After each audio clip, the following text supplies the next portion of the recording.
In the late 1800s, after selling their photographic dry plate business to Eastman Kodak, a pair of twin brothers from Maine made a car. In 1902, they formed their own motor company, which made them wealthy until the company was sold in 1918 after the death of one of the brothers from an automotive accident where he drove his car into a woodpile while trying to avoid wagons on the road. The surviving brother was stricken with tuberculosis the next year, and like many in those days, was told to head out west where the air was drier with lots of sunlight. He decided to head off to Colorado. His health started to turn for the better, and he decided to summer there every year. But not being content with the rustic accommodations, lazy pastimes, and relaxed social scene, he resolved to turn his new home into a resort town, and the first buildings to be built in this new town was a hotel bearing the last name of Freeland Stanley. That hotel, which we sit in talking to you today, was the Stanley Hotel in Estes Park, Colorado. My name is Amanda. And I'm Kristin. And we are the Exorcisters. So sit back, relax, and let's get creepy. Welcome to Haunted Happy Hour number 7. Yep. And this one is especially special and expensive.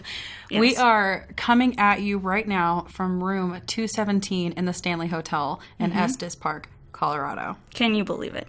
We're here. I know. We booked this in January. And if you were unfamiliar, we're going to talk a little bit more about room 217. But this is the room that we are sitting in right now at what is probably not, but I'm going to say is the desk. Stephen King sat down and wrote out ideas for The Shining. I think they kept the desk. I feel like they did. Then this is the fucking desk that started The Shining. I'm going to have to look into that more, but I think they did. Well, we're making that claim right here, right now. This is the desk. This is the desk that we have our mic sitting on.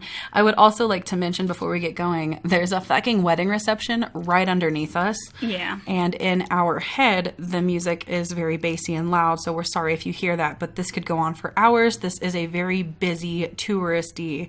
I mean, it was slammed today. You guys should see, like, they don't even, if you're not staying in the hotel, you can't come up the stairs.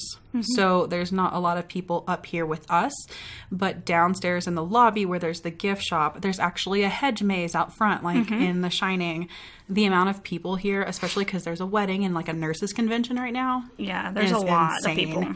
Yep. No parking. Yeah. But this is a more relaxed format. As I've said in happy hours before, we drink wine or whatever choice of alcohol we have that day. But right now it's wine. It usually is. We get litty and we talk about spooky things. And we actually have an electromagnetic field reader on the table here. We will, again, talk about the ghost that is rumored to haunt this room, but we do have it on the table, and it is on, so if it goes off during recording, it is picking up something spooky. Yeah, and if you guys can hear anything afterwards, or if I do when I'm editing, I'm going to cry. Yeah, so if you hear anything like whispering or other than the stupid fucking... The reception music's really ruining the vibe. Yeah, it really is. It's super bumping. But, you know, we wanted to get going. We're really excited to be here. Paid a lot of money to be here. And so we are going to give you some history and some haunts, as we usually do. But could you pass me the wine, please? Yes, ma'am. I'm going to re-up here before we get going. Oh, okay. Rest is yours. Jeez. That was so loud. We also do have a listener story that we're going to throw in here, sent in by a listener named Jesse. He sent this to me a while ago, but we had already recorded a happy hour coming up. So this was our first opportunity to get this into a happy hour.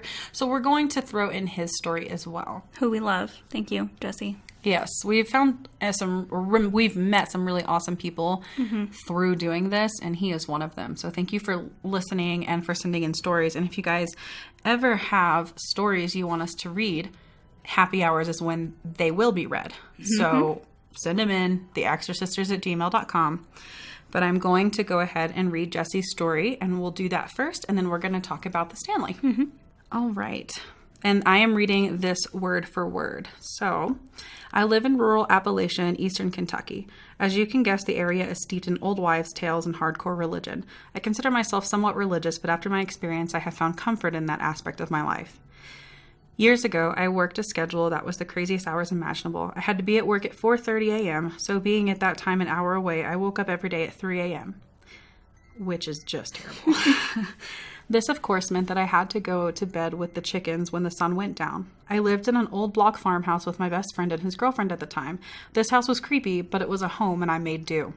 We both worked different schedules at the same place, so I spent the majority of my time in this old house by myself. I really never got freaked out, but I always kept an uneasy feeling while there. I remember this particular evening watching TV right before I went to bed. Nothing special, just background noise to drown out the silence. I went to bed and I remember a heavy, thick feeling in the house. It was toward the end of summer and the beginning of fall, and of course no air conditioning in this house. I attributed the thickness to the humidity. I prepped myself for bed, laid down, and drifted off to sleep. I was awoken around midnight by a noise coming from the living room. I thought maybe it was my friend coming home, but looking over at the clock on my wall, it was way too early for him to be home. I got up and went to check out what I heard and distinctly remember smelling a burnt smell all through the kitchen, hallway, and living room, but not seeing anything burnt. Which triggers me if you remember Exorcism and Emily Rose. I was a smoker at the time and frantically checking to see if I had not extinguished a cigarette properly or something burning in the ashtray, but there was nothing. I went back to bed, kind of freaked out, but satisfied that everything was okay.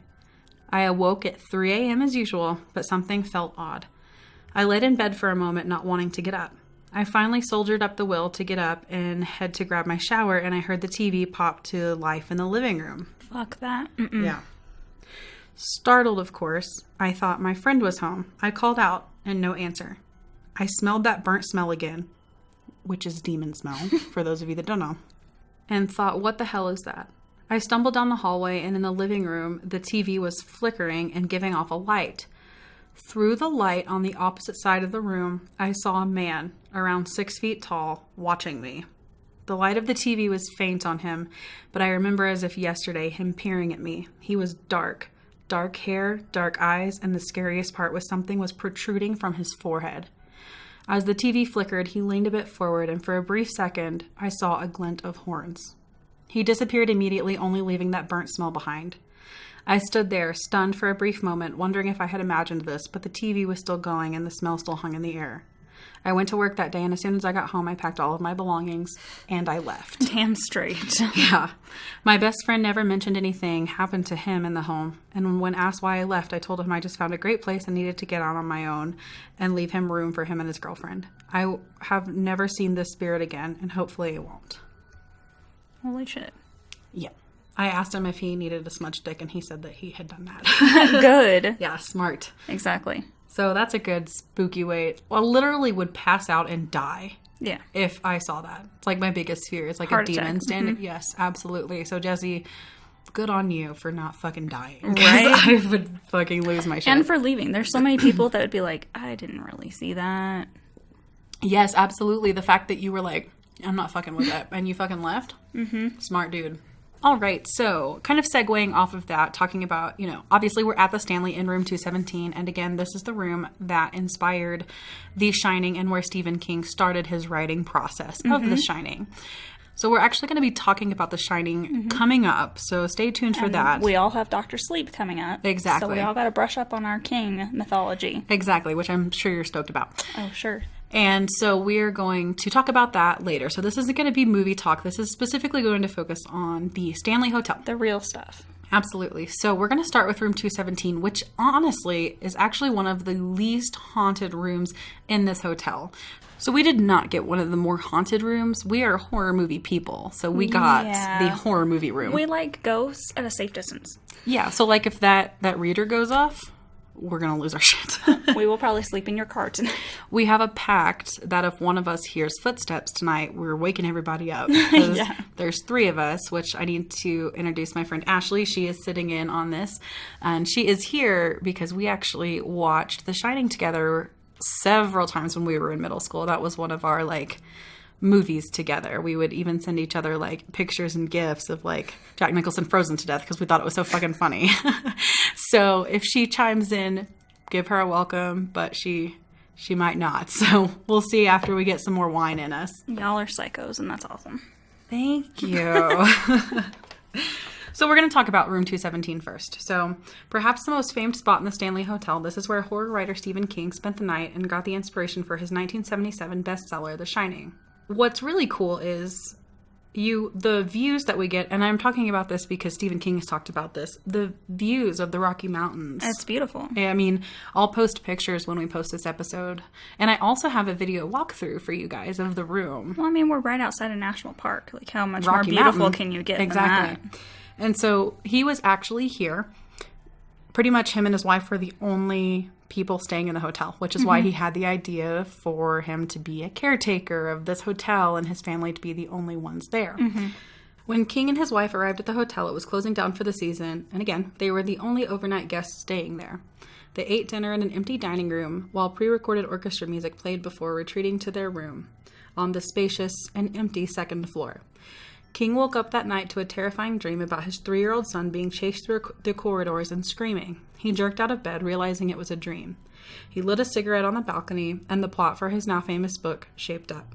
The room is thought to be haunted by Elizabeth Wilson, a.k.a. Mrs. Wilson. She was Mrs. Wilson. Mrs. Wilson.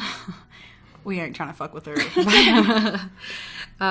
She was the hotel's head housekeeper, and during a storm in 1911 was injured during an explosion as she was lighting the lanterns in room 217. She survived, though broke her ankles, and her spirit seems to be irregular in the room. Guests have reported items moved, luggage unpacked, and lights being turned on and off. And Mrs. Wilson is very old-fashioned. She doesn't like it when unmarried guests shack up together, so some couples have reported feeling a cold force come between them.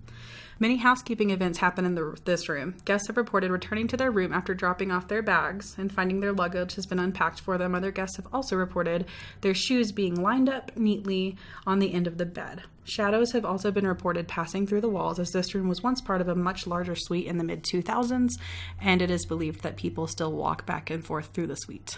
Ew. Yeah, Also so if cool. we see any shadows, they're going back and forth. I mean, honestly, this would be a pretty bitchin' place to spend the afterlife.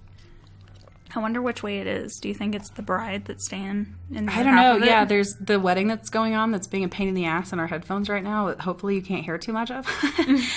She's actually staying right next door to us. Yeah. So it's either that way next to us or maybe like through the bathroom or something. What a great wedding night. Ghost hunting. Dude, I fucked up. You still have an opportunity. And right outside our room, which I will go, I'm in my pajamas already, so I'm not going to go out there right now, but I will get pictures. There is a staircase that is supposedly haunted, and it is called the Vortex. Ooh. Yeah, from an architectural standpoint, the staircase between floors in the hotel's main guest house is, I mean, it's real. This whole hotel is just gorgeous. I mean, when you think about when it was built and how old it is, and just if history interests you at all, it is just, even if it doesn't though, it's just a stunning place of history. And it's called the Vortex because of a...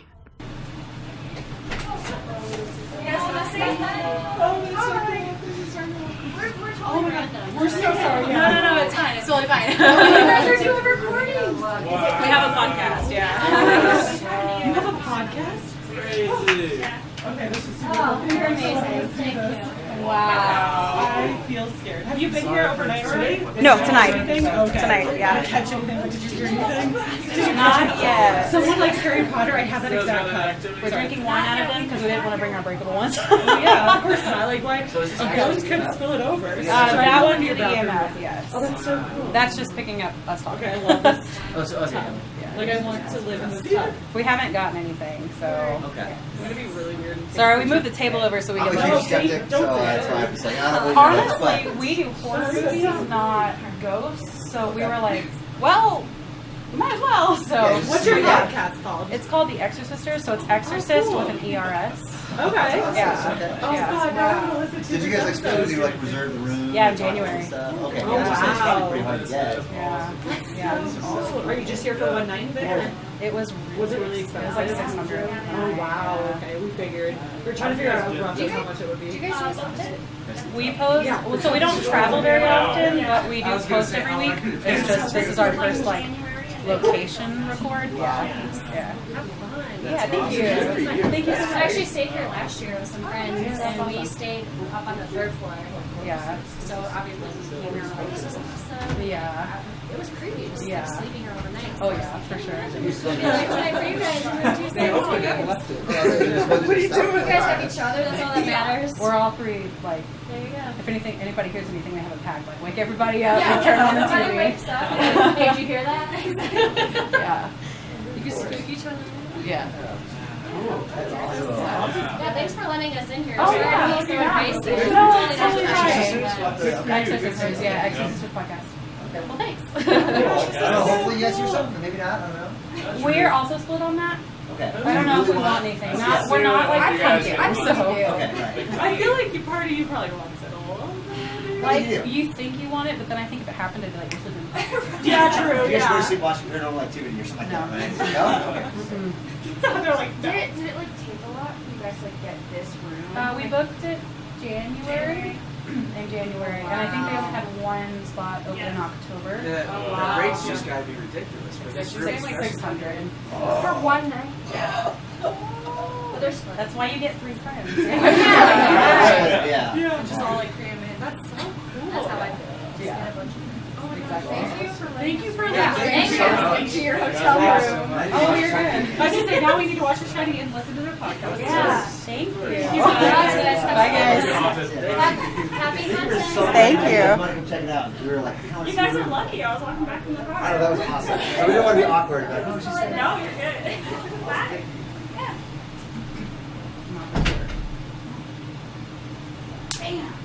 Business. Oh, when I walked in, I was like, do you guys want to look in? And she goes, we already have a talk, nobody can come in. And I walked by and they looked like they were part of the tour. I was like, and they were talking about the room, and I walked in there, I hear them, and they're like, she's going in there. I was like, do you guys want to look? They're not allowed. I'm sure They're there's a allowed, reason. with our permission, to take pictures against the door with the number, but that's it. Were you like, yeah, you can do that? She was like, can they take pictures? I was like, yeah. You can go. You can all sit crisscross applesauce and listen if you want. Yeah. So we just had to cut for a minute, so I'm sorry if I pick up and I'm sound redundant, but there was like, Kristin walked out to get something, and there Yeah. were like people like, oh my God, she's going in. Yeah, it was great. It was real weird, but also really cool. I was like, do you guys want to check it out? And they all came in, and it was really awesome. Yeah. So we just had a bunch of random people in our hotel room. But I would hope that if we were somewhere and there was a haunted location, somebody was like, do you want to see it? We'd be like, yeah. I want to see it. Absolutely. So talking about the vortex, which is, it's a staircase. It's actually right outside our room. I know I said that, but it's just a mecca for, that's like, it's kind of like how they all are traveling. Because this room... So like Poltergeist. Kind of, yeah. This room is 217 on the second floor, obviously. The actual most haunted rooms are actually on the 400 level. So there's a floor in between these two haunted areas. So the staircase is just kind of like the railway, if you will, for spirits. Right, okay. So there's a lot of, like, when the tour goes through, I've been on the haunted tour before, like it was a couple years ago. They will have you take pictures because sometimes people will catch like orbs and shadows and things Very like cool. that. So that's like a very frequent place for travelers to pick up something supernatural. Okay. Another one of the famously haunted places is the concert hall, which actually is roped off to the general public for the most part. You can see it if you're on the tour, but like we couldn't get into the concert hall today. It is roped off. But basically... That's a separate building, right? That's not the music room. Correct. But you can't... get into it, like if you're, from what I understand, because on the tour they do walk you to, it's kind of like this hotel is, there's the main building which we're in, and then they have other properties, like they have other houses, and they're like, this is the whatever house or the residence of whatever, and they're all owned by the Stanley, because when this was built, he built several different houses, like for men and for unmarried women and servants and things like that. So everything kind of had a purpose, and it wasn't all in the main building. There is a ghost named Paul, and he was one of the he's one of the more well-known ghosts to haunt the Stanley. Was a jack of all trades around the hotel. He enforced the 11 p.m. curfew at the hotel, which could be why guests and workers hear "get out" being uttered late at night. So, like, you could be walking around here, "get out," because he was enforcing the curfew. Fuck that. Yeah, I wonder if you can just walk around like at 11 o'clock. I mean, it's a hotel, so people are in and out all night, I'm sure, but... The area is also a favorite spot for hotel founder Flora Stanley's ghost to play the piano. So for Paul, a few of his little stories. A construction worker reported he felt Paul nudge him while he was sanding the floors, and tour groups on the Stanley Ghost Tour have reported he flickered a flashlight for them. So on the tour, they do taunt the ghosts. Why? Not always, but sometimes they're like, sometimes he'll like flicker a flash or do like one of those things. Yeah. Another ghost known to wander about Concert Hall is Lucy, who quite possibly was a runaway or homeless woman who found refuge in the hall. She entertains the requests of ghost hunters, often communicating with them flashing lights. Stanley historians, however, aren't quite sure about her pre-death connection to the hotel. I mean, she thought it was pretty and she wanted to stay. I would. So a little history. So this, where we're staying right now, used to be owned by a British lord, actually. He actually owned most of the Rocky Mountain National Park, that is 15,000 acres. He bought it on a really weird little, like, loophole that we had in our Constitution of having foreigners buy land. And he bought all of that as his game preserve for his family and friends of Brits and Irish wealthy people to come over and hunt. Yes. Yeah. And as people came over on wagons, it became more and more their homestead and less his land, which pissed him off and pissed them off too, because they're like, this is our fucking It's home. like a battle, yeah. Exactly. He waged that battle for 33 years before they finally kicked him out, basically. Wow. And when they kicked him out, Stanley, Freeland Stanley of the namesake, was the one who bought it. Right. So we're going to talk about the rest of these rooms, and there are more haunted things, but these are like the main ones where people consistently report feeling things and experiencing things. So the 400s hall or floor is incredibly haunted, and actually they consider you like pretty brave if you take any of these, because it's more than likely you will get a very apparent haunt. This room that we're in could be a toss-up tonight. She may appear. She may not. We may not get anything at all. We may not experience anything. It'll just kind of be like, hey, we stayed in Stephen King's room, and that's great.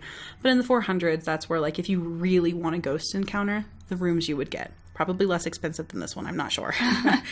But in room 401, more than a century ago, the entire fourth floor was a cavernous attic. So it's an attic. Like, yeah. It's where female employees, children, and nannies stayed. Now, today's guests will report hearing children running around laughing, giggling, and playing. Oh, okay. Yeah. So that's why it's children's energy, which tends to be a little bit more rambunctious, like by nature, of course. Plus, there's a famous closet that tends to open and shut on its own. A male ghost who some believe to be an Irishman named Lord Dunraven is reported to be in this room. Although he never visited the hotel in life, as it was built 20 years after he left Estes Park, it was built on land he once owned. In the closet, women specifically feel their hair being played with, an arm around their shoulder or waist, or a hand moving up the back of their leg. Men don't... Yeah, he's like kind of creepy. Men don't feel particularly welcome in this room sometimes, as they have felt someone is pressing them into bed or their jewelry disappearing. This was the room where Jason of the Ghost Hunters television show had his drinking glass, which was set on the nightstand, implode while he was sleeping. The closet door also opens and closes on its own. So it's like he takes up residence in the closet. Ew, Comes in and out. That's so fucking creepy. Like a boogeyman. Exactly. And he's like one of those, like, inappropriate ghosts. Like, he's gonna, like, he's touch petting you. some lady's leg. Yeah. F that. Yeah. Now, this room is also real creepy. Room 407. People have reported being tucked in this room. Ew. Yeah. A little boy said that he kept kicking his covers off, and they kept coming back up throughout the night.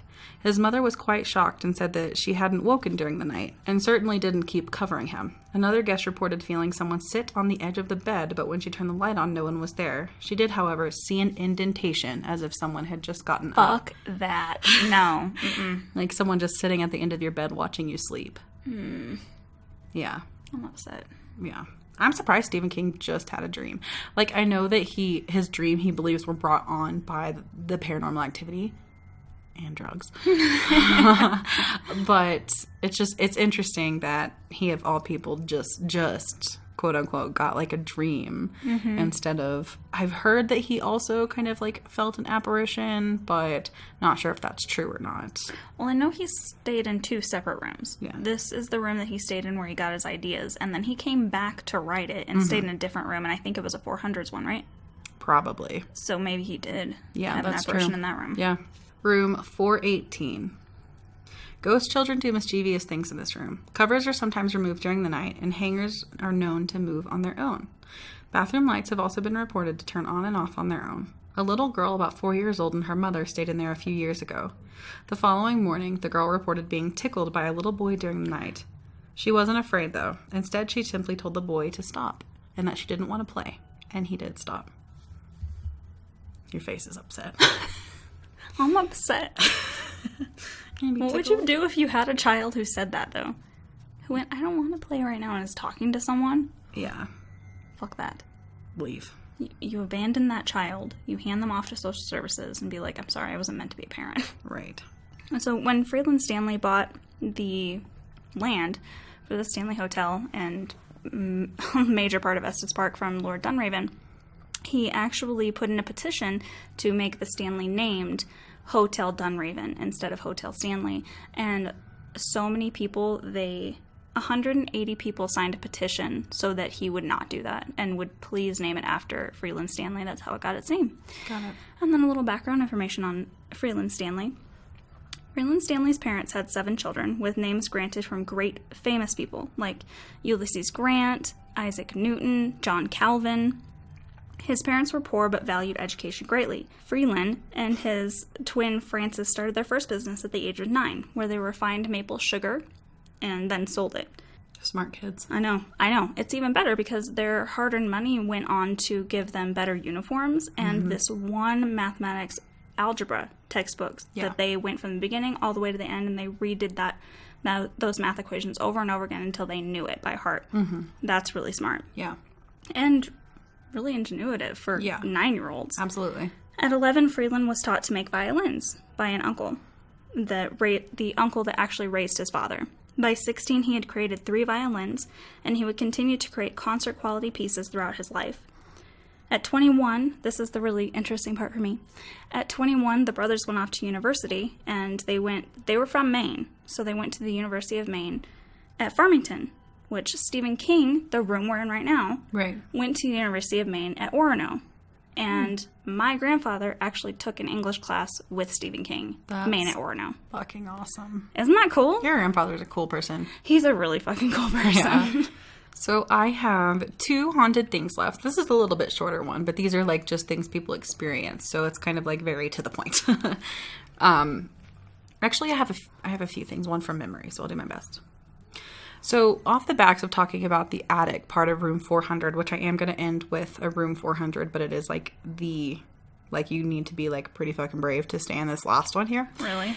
But in addition to an attic, there are actually underground tunnels that still exist below us here. This is where the staff would, go from, I wouldn't want to say servants' tunnels, but basically. Like taking the laundry around, I assume. Laundry, like going in back hallways into kitchens and like back rooms and things. Yeah, exactly. And it is a lot of exposed quartz and limestone. Okay. And those are said to sometimes hold, spiritual qualities. And so it is said that down in the tunnels, if you go down there, you can still either feel, or depending on how like in tune you are to any psychic abilities, you can just see the servants like walking around and taking things back and forth. Jesus Christ. No. And it's already pretty cold down there, but because it's underground, so usually in an underground setting like that, the temperature doesn't change when you're underground. It's just consistently whatever it is, especially if there's not man-made devices changing that. And it's pretty temperate down there, so they don't do much with it. And it's said that you can be walking and then feel just like cold and then it's gone, which everybody knows that's like a ghost walking past you or a spirit. You are in their way. Right, exactly. So we actually had to walk up this to get to our room, but the grand staircase is something else that's said to be beautiful. haunted. It is gorgeous. Gorgeous. The grand staircase has a bunch of antique mirrors and portraits, and there's plenty to distract the eye on the grand staircase at the Stanley, but it could also be a popular passageway for the hotel's resident ghosts. In 2016, a visitor from Houston snapped some photos on the grand staircase, and upon returning home and reviewing them, spotted an apparatus at the top of the staircase. The thing is, he doesn't remember anybody else being on the staircase at the time he was taking the photographs. The ghostly image of a woman is very clear at the top of the stairs. I've also heard that if you catch a good glimpse in the mirror at the right time and the right angle, you can see these apparatuses and orbs and stuff reflecting in the mirrors. I've heard, like, on other, because I like ghosts and stuff like Right. that and haunted stuff. So I've watched other, like, TV show episodes, and they've had other people on, and I know one woman was, like, in the gift shop one time, and she was looking down at a postcard, and a man bumped into her, and she looked up, and then later on looked at a picture, and it was Freeland Stanley, who had bumped into her in the gift shop. Oh my God. Yeah, and then I know that his wife, whom he adored, and bought a piano for here. That's why we have a concert hall and a music room, and oftentimes she'll just be playing the piano and stuff like that. So Yeah. Another thing that they talk to in the billiard room, when you do the tour, you stay in the billiard room for a long time. That's where the men would go and drink and smoke and, you know, be men without their women. The women would go and do other things. Like, I think her name was Flora Stanley or something like that, would go and do their thing with their children and talk. And the billiard room is really where they tell you, like, we're going to hang out here for a minute, and we really want you to take pictures in this room, because this is one of the more popular places for people to take pictures and be able to see things. Like they want you to, like, move your phone camera around and see if you can see anything.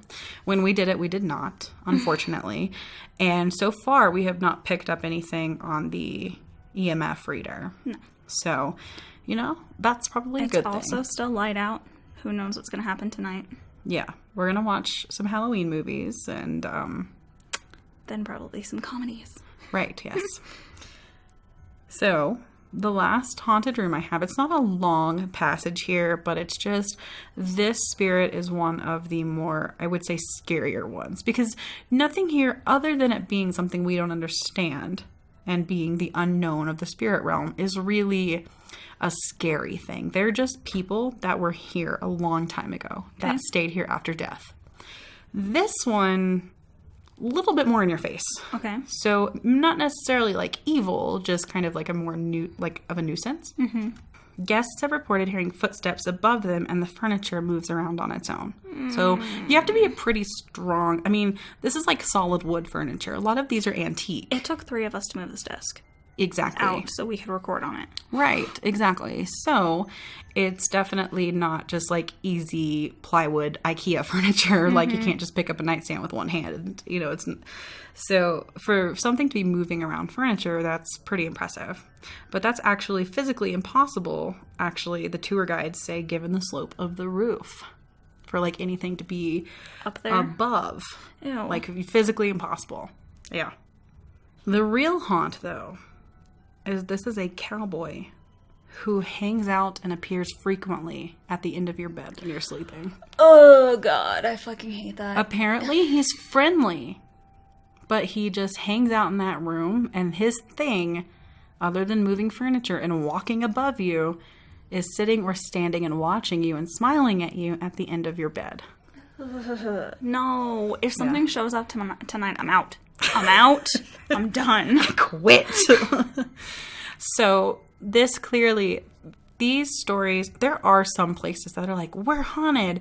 And that it's like, are you, or are you just trying to get the, you know, and we are not here to poke and prod at spirits. We're not going to walk around with the EMF reader and be like, you know, call out to her and call her name and be like, show yourself, show us. Yeah. Not something that we're going to do. No. We actually, when the people came in to see the room, they were like, one guy was like, I'm a skeptic. And we were like, well, we're not like a ghost hunting podcast. Like, we do horror movies, and it's just kind of like, we brought it just in case anything spiked that might be interesting. But I don't know how I would react if that thing actually went off. Yeah, I would freak out. Yeah. I really hope it doesn't go off. I mean, I don't know how long we want to keep it on. But I mean, okay, you guys, it makes the sound that it's supposed to make. So I'm going to turn it off and on real quick, because you're just going to hear it when it turns on. If I hear that in the middle of the night, I'm going to freak out. Because it's like an alarm. And it just gets louder when it's next to something. It is an alarm. It's saying you are not alone in here. Fuck that. Nah. Apparently. I don't really know how that works. Plus, it's not like we bought like a $300 EMF reader. It may just be garbage. But yeah. It had decent reviews. Yeah. So, I don't know, hope it's y'all. quiet. Yeah. It's just going to sit there. We're going to watch movies. When the sun goes down, don't be mad. I'm going to do a walkthrough of the room and go into the closet and stuff. No, I definitely want to take pictures, see if we can find any orbs or anything like that, and probably walk around with that. But I hope nothing happens. Right. And we didn't get one of the, like, incredibly haunted rooms, but the fact that we are in the same space that inspired such an iconic, like, monumental pillar of horror is just really fucking cool. This is definitely a bucket list item for me that I get to cross off. Absolutely. And, like, I think everybody has a bucket list, and it's very rare you get to, like, mark something off of it. And so that's really cool that we get to mark this shit off. And I mean, it's just a fucking hotel room. Like, it's a cool room. It's really big. It's pretty. Yeah. It's beautiful, but it's like, if this wasn't Stephen King's room, would we pay $600 for it? Hell no. Absolutely fucking not. But the fact that we can say we fucking stayed in room 217. So yeah, it's just super cool to be here, and I'm glad we did this. And even if nothing happens, like, so many people are like, oh my fucking God, that's so cool. And so I know that's... And we had the opportunity to... I mean, it's only 2.5, 3 hours from where we even live. So it's just one of those things where, would I like to go to Salem? Yes, but that's like a whole to do. Would I like to go to some of these, like the Lizzie Borden house and like just stuff like that? But we're here, and it was quite a bit more attainable. And I know that a lot of other podcasts have talked about the Stanley, but have they fucking stayed here while talking about it? Exactly. Probably not. Which is no shade or anything, but it's just a cool opportunity. Something that we got to do. And it's probably stories you've heard. These are very famous rooms and stories. But we're going to take some pictures, and we will report back and let you know. Like, if we have a crazy experience, we might record and add on to this episode or something. So hopefully we don't. Hopefully this is what you get. But it would be kind of interesting if it did happen, for sure. I've never really, other than the Ouija board in my house, I've never really had any sort of paranormal experience before, so would be kind of cool. No. Okay, disagree. Well, thank you guys for joining us for this episode. We hope you enjoyed it. If you have any questions about the Stanley, please feel free to ask. We did go around, and we are still going to look around a little bit. So if you have any questions, please feel free to ask. You can find us on Facebook and Instagram at the Exorcisters Podcast. You can find us on Twitter at the Exorcisters. You can hit up our Gmail if you have any questions. It is just theexorcisters@gmail.com, and you can always find us on our website at exorcisters.com. Until next time, stay creepy.